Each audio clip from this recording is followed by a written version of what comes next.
Dans cette vidéo, nous allons voir comment calculer une différence en nombre de jours ainsi qu'en nombre de jours ouvrés entre une date de fin et une date de début, non pas en manipulant directement dans Excel, mais en manipulant à l'aide de ChatGPT. Vous n'avez donc pas besoin de connaître les formules et les fonctions nécessaires pour effectuer ces différences. Nous allons demander à ChatGPT d'écrire ces formules pour nous. Alors ici, pour simuler l'exemple, nous allons écrire donc quelques dates pour débuter. Donc par exemple, je vais débuter en 2020. Je vais donc ici incrémenter quelques cellules. Pour la date de fin, je vais par exemple ici renseigner le 15 octobre 2030. Je vais ici incrémenter de même. Et nous allons ici calculer par différence à l'aide de ChatGPT en nombre de jours ici entre ma colonne B2 et A2. Et ici donc, nous allons retourner en D2 le nombre de jours ouvrés et en C2 le nombre de jours total. Pour ce faire donc dans ChatGPT, j'ai besoin ici de connaître donc les cellules sur lesquelles seront écrites ces formules. Donc nous avons C2 et D2 et nous avons ici B2 et A2 sur lesquelles donc la formule doit effectuer la soustraction.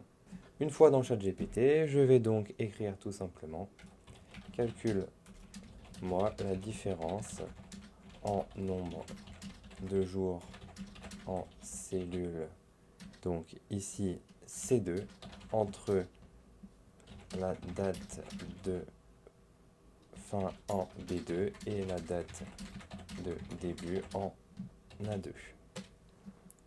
Ici donc ChatGPT va donc nous retourner une formule que nous allons pouvoir ici directement utiliser dans Excel en prenant soin de remplacer les virgules par ici des points-virgules. Comme vous pouvez le voir ici, donc ChatGPT utilise la fonction dateDiff. C'est en effet cette fonction qui nous permet de calculer ici en renseignant le caractère D pour jour. Une fois que vous avez donc changé les virgules en point-virgule, vous pouvez ici appuyer sur Entrée et ici incrémenter les différentes cellules.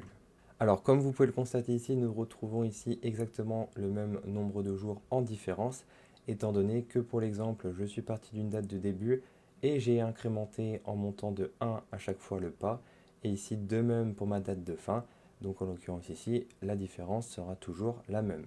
Si je modifie à la main, par exemple ici en B3, et que je renseigne ici le 20 octobre 2030, ici notre nombre de jours se met bien à jour.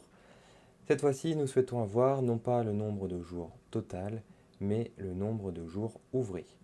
Donc pour ce faire, je vais revenir ici dans ChatGPT et je vais donc demander à ChatGPT de me calculer, donc je vais reprendre ici ma première phrase, calcule-moi la différence en nombre de jours ici ouvrés en cellules, donc on n'est pas en C2, nous sommes en D2, entre la date de fin en B2 et la date de début en A2. Donc j'appuie sur Entrée. Alors ici, donc ChatGPT nous a renseigné une fonction en anglais. Je vais demander donc ici en français. Et ici, donc, ChatGPT utilise la fonction NB jour ouvré.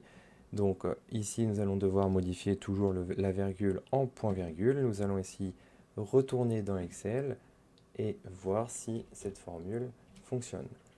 Ici, donc, je vais effectuer la même manipulation. Et donc, nous avons ici le nombre de jours ouvrés entre ma date de fin ici en B2 et ma date de début en A2. Cela permet donc, lorsque vous utilisez ChatGPT avec Excel, de manipuler et trouver des solutions sans connaître au préalable les fonctions donc nécessaires pour trouver ces résultats.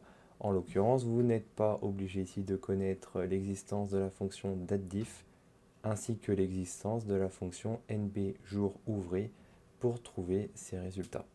Ce qui permet à de nombreuses personnes de gagner un temps considérable afin de ne pas perdre son temps donc à chercher la fonction adéquate pour trouver le bon résultat.